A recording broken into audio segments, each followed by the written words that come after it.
Gente, temos aqui uma pessoa que eu acho que vocês vão gostar. Incrível, olha lá. Olha o fã-clube rolando, incrível. Temos... Ai, straight... Hello? This is Ana Delvey. Nossa, @Natinia tá online, é isso? Nossa, que maravilhosa. Beijo, saudades. Tive gatilho agora, inclusive. A gente tem aqui uma pessoa incrível que eu conheci graças ao Juicy Hub. Eu conheci, não, nós conhecemos, toda a comunidade conheceu. Oi. Nossa. Graças ao Juicy Hub, né? Então, foi aquelas... Sabe quando você está criando um negócio, assim, você pensa, tipo, eu queria que... A minha persona é essa persona. A gente tem aqui a persona do Juicy Hub, gente. Entendam isso, a persona. Ela vai contar a história... Não vou dar spoiler, né? Você vai contar a sua história, mas queria muito agradecer, não só por você ser uma membro do Juicy Hub, que está aí sempre... E tem um 100... Não vai chorar, pelo amor de Deus. Vou parar de falar. Tem um senso de comunidade nativo, né? Então, é isso que a gente idealizou, né? A Priscila é uma pessoa que a gente idealizou e ela brotou, assim. Foi o universo que mandou, tá, gente? Persona, pessoa. Então, quem está chegando agora, vocês vão ter a honra de conhecer uma pessoa muito legal. E quem quiser trabalhar do lado dela todo dia, vem aqui para o Juicy Hub. É isso. Oi, Luz, obrigada. Nossa, gente, como é que começa agora, né? Eu sou chorona, já vou avisar, tá? Vocês perceberam. Boa tarde para todo mundo. Eu vou começar com uma frase que eu adoro, do David Allen, que ele fala: a sua mente é feita para ter ideias, não para armazená-las. Eu acho forte, potente essa frase. Faz tempo que ela está na minha vida, e eu acho ela muito importante, porque um cérebro sobrecarregado não está livre para criar. Um cérebro desorganizado, cheio de informação, esgotado. Aliás, amei que tudo que a Flá falou está alinhado com o que eu vou colocar aqui. Então, vai ser uma continuidade da palestra dela. E aí, para mostrar que às vezes a gente acha que não vai acontecer com a gente escuta essa história do esgotamento, é cansativo, eu vou contar minha história para vocês. Em 2019, eu achei que eu estava com uma gripezinha. E aí, ainda não era pandemia, né? Mas... eu tinha contratado 2 pessoas para a minha equipe. Naquela época, eu era advogada, eu trabalhava na área tributária. E eu tinha 2 pessoas na minha equipe que iam começar na segunda-feira. E eu fui levando a minha vida doente, passei a semana inteira muito mal, até que no domingo eu pensei, bom, 2 pessoas novas, eu tenho que estar bem para recebê-las. Eu não posso faltar no trabalho amanhã. Olha o verbo, eu preciso estar lá. Era uma cobrança minha interna, porque eu achava que eu era insubstituível. Pois bem, eu fui até o hospital, achando que eu ia tomar uma injeção, eu ia ficar ótima, e segunda-feira eu ia estar lá para cumprir o meu papel. O que aconteceu foi que, quando eu cheguei na triagem do hospital, eu fui direto para a UTI. Eu estava com uma infecção muito grave e eu não reagia aos antibióticos. Então, claramente, na segunda-feira eu não estava lá para receber os meus novos colaboradores. Eu passei a semana inteira longe do escritório e nada mudou na vida do escritório. Ele continua lá. Eu, diferentemente, saí uma semana depois do hospital, passei 2 dias na UTI, os outros dias no quarto, em observação, porque a minha febre não baixava, a infecção ainda era muito grave. Eu fiquei me medicando por mais 1 mês depois do hospital. E, naquele período, a médica conversou comigo e perguntou o que eu fazia. E eu disse que era advogada. Então, ela perguntou, mas como era a sua rotina? A gente conversou e ela falou para mim, o nível de estresse que você apresenta derrubou a sua imunidade. Dentre outros problemas que aconteceram na minha saúde por conta do estresse crônico que eu estava vivendo e eu não sabia. E aí ela olhou bem para mim, séria, e disse, ou você reduz o ritmo, ou você não chega nos 40. Foi pesado, porque eu estava mal, estava super emotiva, vocês já viram que eu sou chorona. Foi difícil lidar com isso e eu fiquei pensando, como é que eu cheguei aqui? Eu sempre fui uma pessoa extrovertida, que gostava de conversar, que tem esse senso de comunidade, mas eu tinha perdido isso no escritório, porque eu estava sobrecarregada com prazos. Eu não tinha tempo para criar. Eu não tinha tempo para falar sobre bobagens que são importantíssimos para o dia a dia, para a gente construir essa alegria, essa energia e formar ideias inovadoras. E aí eu comecei a pensar, conversei muito com os médicos, eu claramente estava passando por um burnout, né? Hoje a gente fala um pouco mais sobre isso, mas na época as informações ainda não eram tão claras. E aí a gente começou a conversar de onde isso estava vindo. E esses sintomas clássicos de esgotamento, eles não aparecem do dia para a noite. Aqui a gente não está falando de um trabalho que acabou passando do horário na quinta e na sexta, e talvez no sábado você trabalhou um pouquinho. A gente está falando de um período de esgotamento no longo prazo. São trabalhos que você vai atropelando e, quando vê, você está há meses nessa loucura. E já começa a achar que é normal. Eu lembro que eu tinha perdido diversas festas, diversos eventos legais dos meus amigos, da minha família, porque eu estava sempre trabalhando. Ninguém esperava que eu fosse aparecer, porque eu dizia que eu ia, mas no fim do dia eu não tinha tempo. Será que eu não tinha? Eu sei que a gente paga as contas com boleto, que a gente paga os boletos com dinheiro, né? Então não dá também para dizer que eu tinha escolha, porque eu também tinha responsabilidades financeiras. Então, até certo ponto, eu estava muito preocupada com isso. Mas eu percebi também que o meu estilo de vida estava desalinhado com os meus valores. E aí esses sintomas eram muito claros para mim. Hoje, claro, porque na época era normal ter uma enxaqueca. Eu acordava, eu saía da cama com dor. Eu chorava até o caminho do trabalho.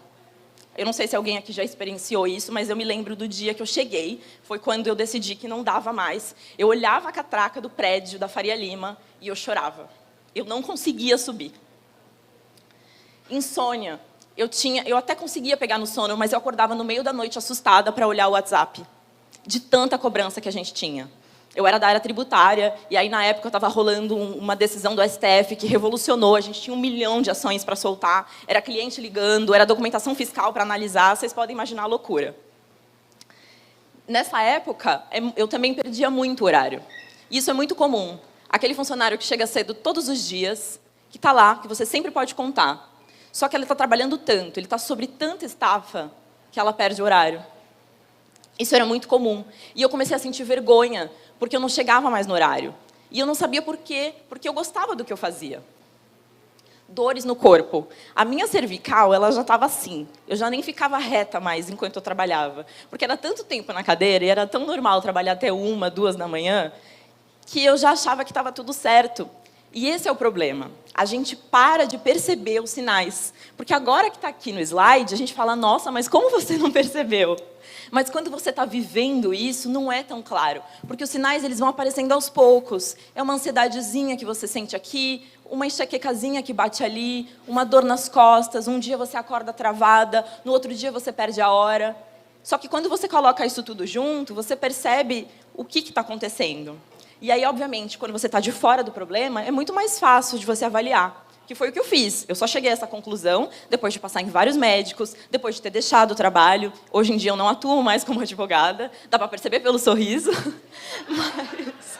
Mas outras coisas acontecem também que não são só físicas.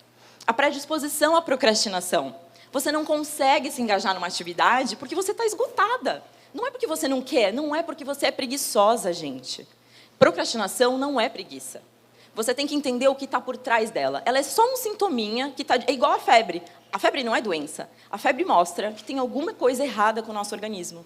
É isso que a procrastinação, claro, via de regra, mostra. Às vezes é uma preguicinha, mas é o menor dos casos. Diminuição do processo criativo. Se a gente está aqui no Dia Mundial da Criatividade, como é que a gente pode não falar do esgotamento do trabalhador depois de uma pandemia? Depois de 2020, 2021 que a gente passou, e o 22 que também não está sendo nada fácil. É complicado. E aí, pesquisando muito sobre o tema, que eu acabei ficando muito interessado por tudo que aconteceu comigo, eu me deparei com a teoria da cultura da escassez que a Brené Brown apresenta, e que eu achei fantástica. E aí ela fala que essa teoria da escassez seria a cultura da gente nunca ser o bastante. Então, a gente se coloca numa cobrança que todo dia tem que ser 1% melhor. Nunca está bom o suficiente. E ela coloca 3 pontos para a gente analisar e verificar se isso está acontecendo numa corporação, no nosso escritório, num pequeno empreendimento ou até na nossa vida, na nossa casa. Porque isso também acontece nos lares, não é só nas corporações. Um dos elementos é a vergonha. O que acontece? Se a gente nessa sociedade está medindo o nosso valor pela nossa produção, a vergonha vem quando eu não produzo. porque eu me sinto insuficiente e incapaz. Quando acontece a comparação, aquela disputa constante, não aquela coisa saudável e bacana do dia a dia, aquela coisa de, você viu que o fulano deu conta? Tem casa, família, filho, projeto social, e entrega o trabalho, e sai todo dia às 10 da noite. E você não está dando conta. E aí começa a sentir, e vai vindo aquela escassez de, puxa vida, eu não estou dando conta, por que eu não dou e o outro dá? A comparação. E o pior, a desmotivação. Você começa a ter medo de correr risco. Porque a gente quer estar numa zona de conforto. Não é verdade que a gente sempre quer sair da zona de conforto. Gente, é uma delícia estar confortável. Essa história que contaram para a gente não é real. A gente precisa de um certo conforto para, de vez em quando, ser desconfortável. Porque se você sempre estiver no desconforto, é um estado de estresse tão grande para a nossa mente que não vai fechar essa conta. E aí, ao encontro da teoria da Brené Brown, tem um filósofo sul-coreano, o Byung-Chul Han, que traz essa teoria. Foi um ensaio que ele apresentou há 10 anos, e ele fala da sociedade do desempenho. E tem tudo a ver com a teoria da escassez da Brené Brown. Porque o desempenho transforma o sujeito num sujeito de desempenho e produção. Não somos mais seres humanos que estamos aqui simplesmente para viver, para estar nesse mundo e colaborarmos em comunidade. A gente está aqui para produzir e desempenhar um bom papel. O verbo aqui, em oposição à sociedade de disciplina, que ele chamava, agora é não mais obedecer, como antigamente, mas performar, que é o que somos cobrados diariamente. E aí, como a gente internaliza todos esses conceitos, não só a corporação e a nossa família, mas nós mesmos nos exploramos. A gente fica, poxa, mas se ontem eu fiz tanto, hoje eu tenho que dobrar a meta. Nunca é o suficiente. E aí, mais uma vez, a gente volta para esse estado de estresse, que o cérebro nunca tem uma zona de conforto. Você está sempre tendo que se superar, sempre tendo que entregar mais. E isso é terrível para a gente. O nosso organismo não aguenta essa pressão. A gente precisa descansar. Porque aliado a todos esses problemas que eu já coloquei, vem a hiperatenção. A gente está numa era que a gente não sabe mais o que é o tédio. Vocês lembram na pandemia que assim que a gente descobriu que ia ficar em casa, todo mundo explodiu de se inscrever em curso, em fazer Zoom, e descobrir como é que fala para aprender mandarim. E foi uma loucura, porque ninguém queria ficar sem fazer nada. Porque a gente não sabe mais ficar sem fazer nada. Se a gente está numa fila, a primeira coisa que a gente faz, o que é? Pegar o celular. É automático, a gente nem pensa. A mãozinha parece que vai sozinha, estou na fila, ué, não vou ficar aqui olhando para o teto. Mas esse tédio é maravilhoso para a criatividade. Esse tempo de contemplação, de olhar o nada, o pôr do sol. Eu não estou falando de ficar 3 horas olhando para a parede, mas parar 5 minutos no dia.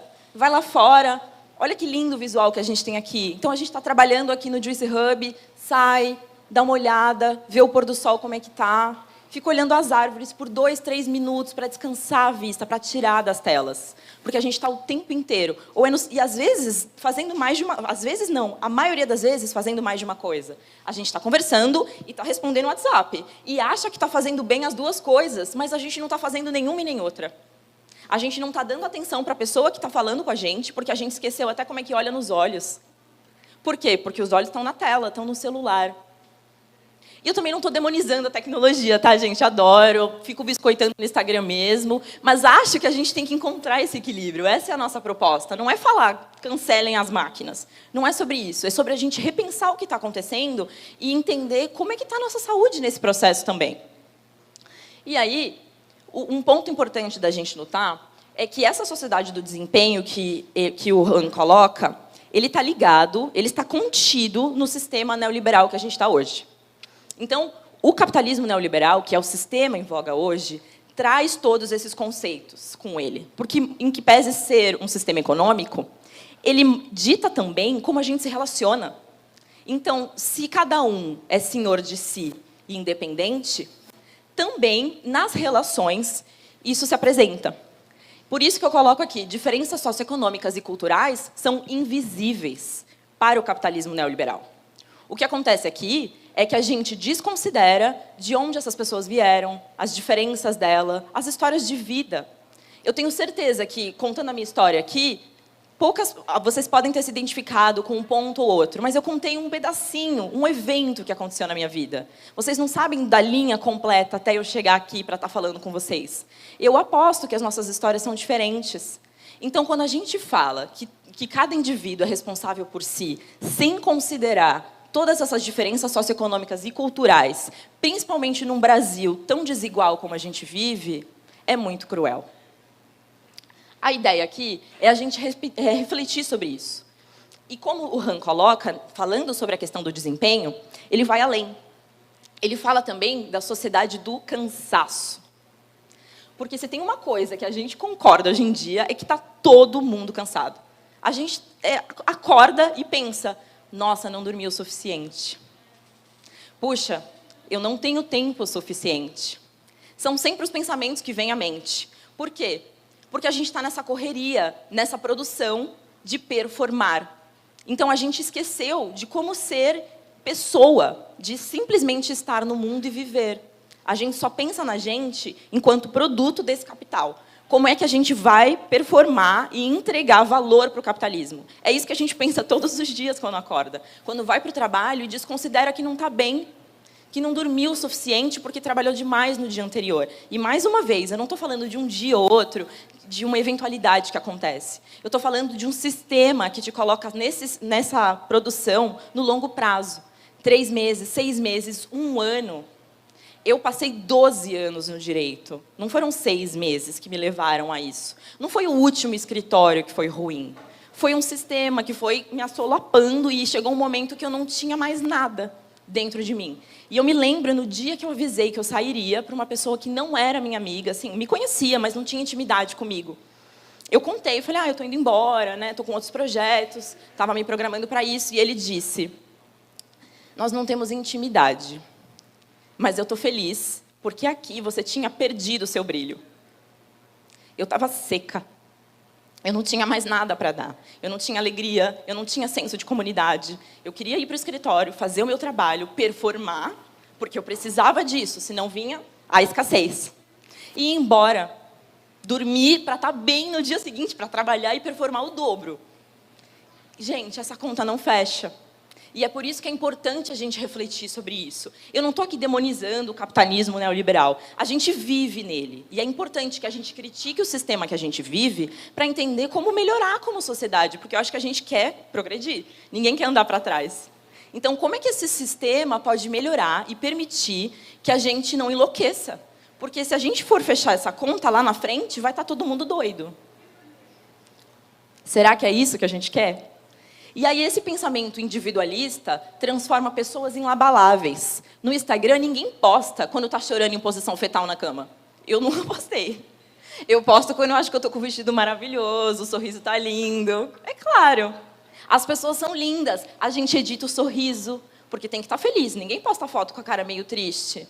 Sabe? Então, a gente plastificou o sentimento, porque todo dia a gente é bombardeado por foto. Como é aquele lugar bonito, azul, que todo mundo quer ir? Para as Maldivas. Se as minhas férias não são para as Maldivas, as minhas férias não valeram.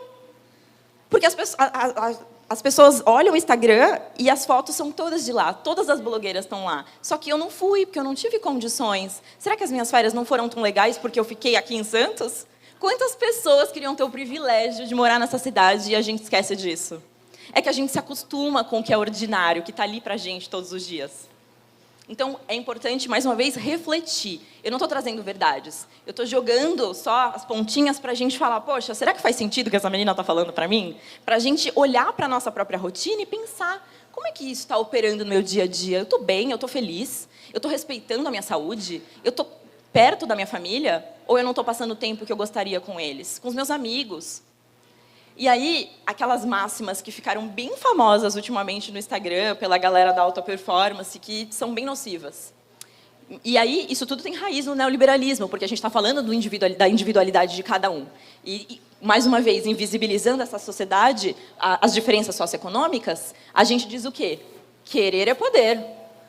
Se você não conseguiu, é porque você não tentou o suficiente. E eu ignoro todas as dificuldades que você passou pela vida. Eu não sei o que aconteceu na sua história. Como é que eu posso dizer que basta querer, gente? Essa positividade tóxica, eu não quis alongar, porque a gente ia mudar muito aqui o rumo da palestra, mas nesse ensaio do Ham, ele fala muito dessa positividade tóxica, ele usa outros termos, mas ele fala como essa positividade também está marcando a sociedade. Porque se basta eu querer, a culpa é minha, porque só depende de mim. E se a culpa é minha e eu não conseguir, eu sou um fracasso. Olha que perverso que é isso, gente. Quer dizer, eu tive uma vida tranquila, fácil, ou pelo menos menos difícil que a sua. E aí eu vou te dizer que eu consegui porque eu mereci. Você não conseguiu porque você não mereceu, você não se esforçou. Gente, eu não posso conceber falar isso para uma pessoa. E eu acho que a gente tem que refletir sobre isso, porque é o que está nas redes sociais. E a gente está vendo, e sem refletir, às vezes bate nossa, é verdade, eu sou um fracasso. E aí fala, não, eu não sou um fracasso, peraí, essa pessoa está errada. Mas às vezes na correria, um dia que você não está legal, você vê a frase e aquilo te abala. Poxa, a gente precisa refletir. Então, se é tudo uma questão de mudar o mindset, eu não tenho o mindset da riqueza. Por isso que eu ainda não enriqueci. Vocês percebem que está tudo baseado no individualismo. Porque se depende de mim, eu tenho que querer mudar, eu tenho que querer estar rica. E aí, como eu não tenho esse mindset da riqueza, eu não cheguei lá. Mas a culpa é minha, não é do sistema. E aí, então, você não se esforçou o suficiente, né? E está tudo dentro do mesmo bolo. Então, a ideia é, a culpa é do indivíduo, não é do sistema. A gente não pensa em políticas que beneficiem a coletividade. A gente está sempre falando do indivíduo. E eu penso que é isso que a gente precisa superar. Porque quando a gente trabalha junto, a gente vai mais longe. A gente chega pelo menos mais tranquilo. Isso eu garanto. Dentro dessa cultura neoliberal, o que eu penso que são dois marcadores que eu gosto de frisar. Um que eu chamo de a cultura do super busy, que é muito chique falar que está ocupado.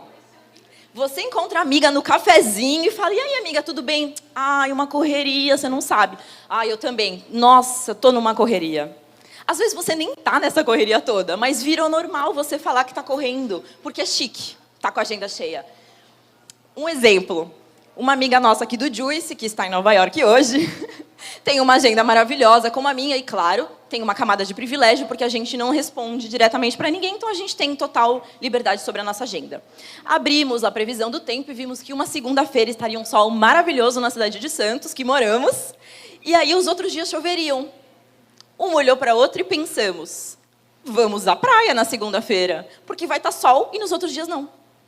E nessa praia, a gente conversou sobre isso. Sobre a cultura do super busy. Foi uma praia frutífera. A gente descansou, curtiu um sol, tomou umas caipirinhas na segunda-feira, mas também refletiu sobre isso, sobre como, na minha época de advogada, eu não teria conseguido ficar na praia. Eu teria ficado ansiosa e preocupada, olhando loucamente o celular. Nesse dia, eu não levei o celular para a praia. E eu fiquei muito orgulhosa de mim. Porque se ele está do meu lado, eu quero olhar, eu quero responder, eu quero tirar foto, eu quero falar com todo mundo. E eu queria estar presente. Eu queria estar aproveitando a companhia da minha amiga. Porque são esses momentos que a gente vai levar. E aí, então, a gente acaba glamorizando essa questão, justamente por conta dessa individualidade. E o outro lado, vem a culpa por descansar. Porque se o meu valor, mais uma vez, está pautado no quanto eu produzo, eu me sinto mal quando eu não faço nada. Porque eu não estou produzindo. E vocês não têm noção da quantidade de pessoas que me procuram para dizer que quando estão descansando, quando estão num domingo, que é o dia conhecido como descanso, se sentem muito ansiosas. Porque não sabem descansar. Será que a culpa é delas? Elas que não sabem descansar? Ou foi o sistema que ensinou para elas que elas têm que estar sempre fazendo alguma coisa? Que a vida tem que ser útil. Um dos pontos da gente perder a nossa criatividade é porque a gente perde a sensibilidade da utilidade. As crianças são muito criativas, porque as crianças brincam por brincar. As crianças não esperam faturamento, não esperam resultado da brincadeira. E é óbvio que também eu estou comparando uma criança com um adulto, a proporção é diferente. Mas é só para ilustrar Como as crianças conseguem fazer umas analogias que pegam a gente assim de uma forma? Porque elas estão tranquilas, elas não estão preocupadas com performance, elas só estão brincando. E a Brené Brown fala isso também no estudo dela, da importância da gente fazer alguma coisa por fazer. Ah, mas agrega no seu currículo? Não. Serve para o LinkedIn? Não. Me faz feliz, me faz bem. A gente precisa desses espaços. Se eu quero aprender a tocar bateria, eu preciso de tempo para isso. Então, a culpa por descansar, ela vem junto com essa questão individualista que o capitalismo neoliberal propõe. E aí, tudo bem. Pri, você falou para a gente que a nossa mente é feita para ter ideias e não para armazená-las. Você explicou a questão neoliberal individual, mas o que isso tudo tem a ver com a criatividade? Claramente, o esgotamento, a gente está falando sobre isso, né? Uma mente esgotada é muito mais difícil de ter novas ideias, mas a criatividade precisa de solo fértil. E se eu entendo, dentro desse espectro, a parcela que é do sistema e a parcela que é minha, eu tenho um pouquinho mais de leveza para seguir. Porque, individualmente, a gente não vai mudar o sistema. A gente precisa se organizar coletivamente. Mas aí é um outro assunto. Aqui a gente está falando individualmente. Por quê? Se o sistema é esse, e eu vou sobreviver nesse sistema porque eu estou viva enquanto ele está em vigência, o que eu faço para seguir um pouco mais leve? Será que tem saída? E aí, o que a gente pensa? Individualmente, como é que a gente vai olhar? Dentro da nossa rotina, dentro do que nos cabe, quais são os ladrões de tempo que estão na nossa rotina? E aí fica um exercício para vocês fazerem hoje, fazerem em casa. O que será que está roubando o tempo de vocês? Pode ser as redes sociais. E tem um conceito de um pesquisador que ele chama de piscinas infinitas. Então, lembrem-se disso. Você mergulha na piscina e vai nadando. E não tem fim. E você nada, e nada, e nada, e não tem fim. Sabe o que é isso? É o feed das redes sociais. Você fica assim, e vai, e vai. E talvez nem esteja tão bom para você, e você não sabe por que você não sai dali. É muito louco, né? Então, lembrem da piscina infinita, quando vocês entrarem numa rede social e falar, opa, eu estou aqui porque eu quero, é o meu descanso, porque pode ser o de vocês, tá? Eu não estou dizendo que não é para usar, pelo contrário. Ou é um estudo, eu estou me inspirando. Pensem na intenção. Eu estou fazendo isso por quê? Eu só estou matando o tédio? Ou eu estou fazendo isso porque eu quero? Notificações. Quando a gente deixa as notificações ligadas, a gente entra no tempo da pessoa. A hora que ela decidiu que era o melhor momento para falar com você, para te pedir uma tarefa, vai popar no seu celular e ela vai te interromper. Mas talvez não fosse o seu melhor momento. Era o melhor momento para a pessoa. Quando a gente retira as notificações também, claro, cada um tem um tipo de trabalho, a gente é um público bem heterogêneo, então eu não posso dizer que tire as notificações e aí vocês vão ser mandadas embora. Reflitam sobre a rotina de vocês. E quais são as notificações que podem ser silenciadas, talvez. Talvez por um período do dia, para vocês se concentrarem e terem mais uma concentração focada. E a desorganização, porque quando está tudo uma loucura, como é que a gente não sabe nem por onde começa? Porque se está tudo uma zona nas nossas coisas, o primeiro passo não tem clareza. E aí fica muito difícil de continuar. Para além de criar tempo, a gente pode pensar em gerenciar a nossa energia. Mais um exercício para casa. Autoconhecimento. Adorei que a Flávia falou que numa viagem ela se inspirou para matérias. Gente, isso é energizar. Eu, por exemplo, amo caminhar na praia. Quer me ver? Eu falo pra caramba, acho que vocês perceberam, eu sou bem animada. E quando eu começo a conversar com as pessoas, aquilo popa um monte de ideias. Eu tenho um grupo comigo mesma no WhatsApp e eu falo comigo. Eu me mando áudios maravilhosos, onde eu conto as coisas que aconteceram na conversa. E, inclusive, várias coisas dessa palestra foram tiradas de conversas que eu tive aqui no Juicy Hub. Então, entendam a rotina de vocês e o que faz vocês criarem essa energia. Poxa, às vezes pode ser eu colocar uma música e escutar a música de olhinhos fechados. Pode ser dançar na sala de casa. Não precisam ser coisas grandiosas, tá? Eu não estou falando que vocês precisam de muito tempo. E aí, eu também queria falar da procrastinação, que pode ser nossa aliada, que é outra palavra que o neoliberalismo adora falar que é horrorosa, mas não é. Essa apresentação foi criada dessa forma. Eu fiz ela num dia e falei, eu vou terminar depois. E deixei ela maturando lá e tudo mais. Dias depois eu voltei e coloquei mais ideias, coisas que a gente tinha conversado aqui, outras ideias que eu tive, livros que eu li, palestras que eu assisti nesse período. Deixei ela descansando mais um tempinho. Numa outra vez, depois de uma conversa com uma outra pessoa, eu mudei ela completamente. E ela só chegou nesse formatinho porque eu procrastinei. Olha que curioso. Uma coisa que dizem que é péssima pode ajudar a gente a ser criativa. Inclusive, tem uma palestra famosa no TED Talk, onde um pesquisador fala, ele é o autor do livro Originais, e ele fala que o Da Vinci era um dos maiores procrastinadores da história, porque a Mona Lisa demorou 16 anos para ser concluída. Olha que maravilhoso, 16 anos. Obviamente, ele estava num período em que ele não estava sendo cobrado por resultado. Ninguém virou e falou, Da Vinci, 2 dias para entregar o job. Então, ele demorou 16 anos. Mas vejam como a gente pode ressignificar essa palavra e trazer ela como aliada. E aí, gente, por que promover criatividade e inovação? Eu estou correndo porque meu tempo acabou. Por que a gente vai promover? A ONU instituiu o dia de hoje, 21 de abril, como Dia Mundial da Criatividade, para promover a criatividade e a inovação para o desenvolvimento social. É por isso que eu não podia falar aqui hoje sem falar dos aspectos socioeconômicos que estão por trás da criatividade e da inovação. É importante que a gente reflita sobre tudo isso, porque isso está dentro da criatividade e da inovação. Como a gente vai construir cidades e futuros melhores se a gente não tiver a mente tranquila para isso? Gente, eu tinha escrito aqui conclusão, e aí nessa procrastinação eu mudei para começo da jornada. Porque o que eu espero com a minha fala e com a fala de todas as pessoas que passaram aqui no Juice Hub desde ontem é que vocês reflitam sobre tudo isso e saiam daqui com muitas ideias. Então, pensem comigo. Eu gostaria que vocês refletissem sobre o tempo, como eu coloquei no exercício. Pensem no que energiza vocês. E entendam todas as questões socioeconômicas que estão ligadas à vida de cada um. Olhem para a história de vocês, não para a do colega ao lado. Olhe para a sua história com carinho e tenha clareza e tranquilidade para colocar as melhores ideias de vocês no mundo para a gente transformar o nosso país. Obrigada.